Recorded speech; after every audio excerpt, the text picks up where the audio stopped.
This slide digs into the Linux system management commands, showing showing you to how to peek inside your Linux system using command line commands.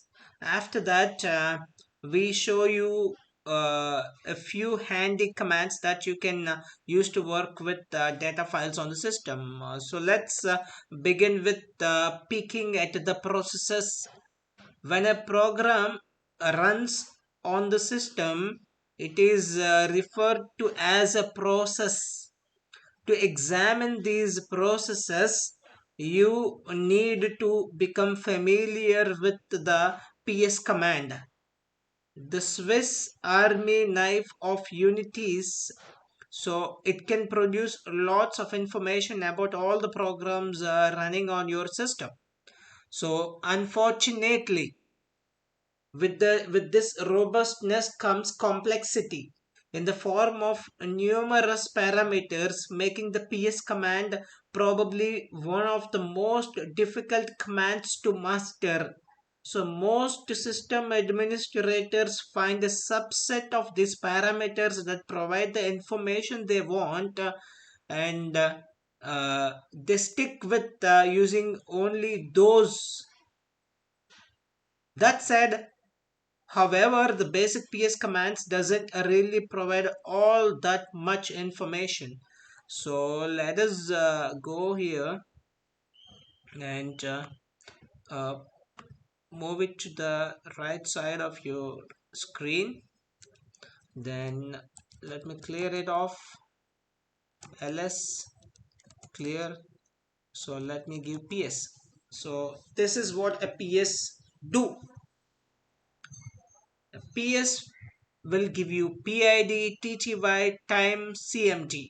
Okay, so before that, let's go for the man PS. So name of the command is PS. What it does, it report a snapshot of the current processes that are running in that shell. And how do you use it? A PS command, and then options after that. And description, ps displays information about a selection of the active processes. If you want a repetitive update of the selection and the displayed information, use top instead. Top is one more. Okay, so this is how you'll get the complete information, and what all information you get, that also is mentioned here. Anyway, we'll go through it in slides, and these are some of the examples: pse, psef, pse capital F. These are widely used. Psex, anyway, we are going to use them too. So these are, and some of the options which are explained here. So let me get out of this manual, and then let's look into. So in this, the basic output shows, just a minute. The basic output shows, the basic output shows the process id. That's the pid, the first one of the programs. Then tty, this is the terminal tty that are running from pts. Okay, and then cpu time, this is cpu time the process has used, and this is the command that has been running. Bash is the bash shell command, and then ps is the process command. So now we can try some examples. Basically, that's PSEF. These are two options combined together. So if you need to see everything running on the system, use the EF parameter combination, or EF option, short option. So the option, which shows all the processes running on the system, and the F option, which expands the output to show a few useful columns of information. And we will see some of the most important components of this ps. UID, this is the user ID, so the user responsible for launching the process, and PID, this is the process ID, the process ID of the process, and PPID, this is the PID of the parent process. It's a parent process ID if a process is started by another process. And capital C, this is a processor utilization over the lifetime of the process, and S time, the system time when the process started, and T TY, this is the terminal device from which the process was launched, and time, the cumulative CPU time required to run the process, and finally CMD, the name of the program that was started. So you can use the L option also. You can use the L option, which produces the long format output. So let's get back to our WSL, a nice Ubuntu one.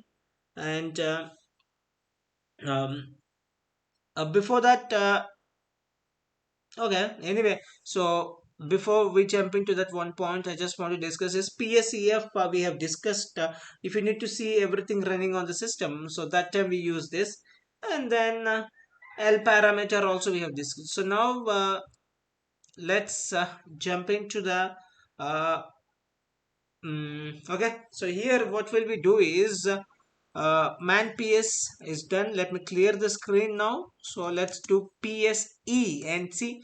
Okay, here you got all the processes which were which were and are there in your shell. Okay, so initially init, these are the four processes init, and then they were killed automatically, they were stopped, and then presently the running processes are bash and ps. That's it. So, and if you use ps and then f option, so it will extend and you will get complete UID, PID, PPID, C, STEM, TTY, time, CMD, everything as complete information. You can use both PS and then EF option to get the all information, all the processes, as well as the extended mode. You can do the PSL, the long listing of this, and you'll get a lot of information.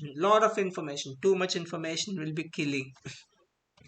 Okay, let's clear the screen, and let's move into um, a kill command. So the kill command allows you to send signals uh, to processes based on their process ID, a PID. By default, the kill command sends a term signal to all the PIDs listed on the command line. So unfortunately, you can only use the process PID instead of its command name, making the kill command difficult to use sometimes. So we also have a kill all command. The kill all command is a powerful way to stop processes by using their names rather than a PID numbers. The kill all command allows you to use a wildcard characters as well, as making it a very useful tool when you have any system that's gone away. Okay, so what will we do is we'll do the ps, and then we'll try to kill some. So ps and using PID, so kill 9. Okay, 407. So no such process, this has been killed. Then kill 9, that's it. Yes.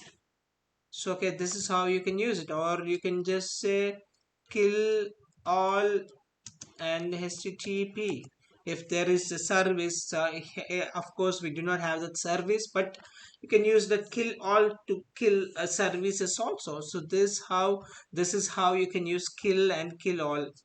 Okay, that's okay. So now we will move on to the mount command. Here the mount media. So for the mount command, what we'll do is, as discussed earlier in this course, The Linux file system combines all media disks into a single virtual directory. Before you can use a new media disk on your system, you must place it in the virtual directory. This task is called mounting. So in today's graphical desktop world, most Linux distributions have the ability to automatically mount specific types of removable disk or removable media. A removable media device is a medium that can be easily removed from the PC, such as CD-ROMs, USB memory sticks. USB memory sticks. If you are not using a distribution that automatically mounts and unmounts removable media, you have to do it yourself. So this small section describes the Linux command line commands to help you manage your removable media devices. So that begins with the mount command. Oddly enough, the command used to mount media is called mount, M-O-U-N-T. By default, the mount command displays a list of media devices currently mounted on the system. So the mount command provides four pieces of information. The first one is the the first one is there's a huge stuff here. The first information, you just go through it. The first piece of information that it provides is the device file name of the media that you can see here. Then the mount point in the virtual directory where the media is mounted, so then you will see the mount point. And then finally the file system type, here it is, here it is, here it is.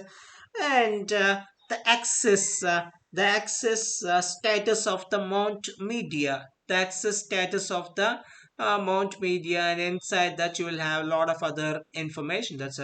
Uh, that's a lot of information. And the type parameter defines the file system type under which the disk was formatted. Linux recognizes lots of different file system types. If you share removable media devices with your Windows PC, you're most likely to run into these types, either VFAT, that's a Windows long file system, or NTFS, that is Windows Advanced File System used in Windows NT, XP and Vista, or ISO 9660, the standard CD-ROM file system. So most probably, yeah, so this is how a mount helps, and then you can use some options with that based on the type. So mount T option, and you can mention the type and device directory also. And after a media device is mounted in the virtual directory, the root user has the full access to the device, but access by other users is restricted. So now most USB memory sticks and floppies are formatted using the VFAT file system. So if you need to mount a data CD, you must use the ISO 9660 file system type, as similar to Windows. So the next two parameters define the location. See, here I'm talking about this part only. So mount and then option. Here you talked about the type, which type you want to mount it, whether it is VFAT, NTFS, or ISO 9660. Depends upon CD-ROM or USB stick, memory stick. Or so once that is done, the next thing to be mentioned here, it is a device. So the next parameter is device file for the media device, and the location in the virtual directory. So this is the location where you are expecting. Normally the location you can take it in either mount directory or in media directory. So here we have taken, in this part we have taken in media directory, and the name is disk. and directory for the mount point. For example, to manually mount the USB memory stick at here, uh, this is a dev sdb, so this is where we want to mount it, but in virtual directory, so we want that location as a media and then disk. So this is all about our mount points or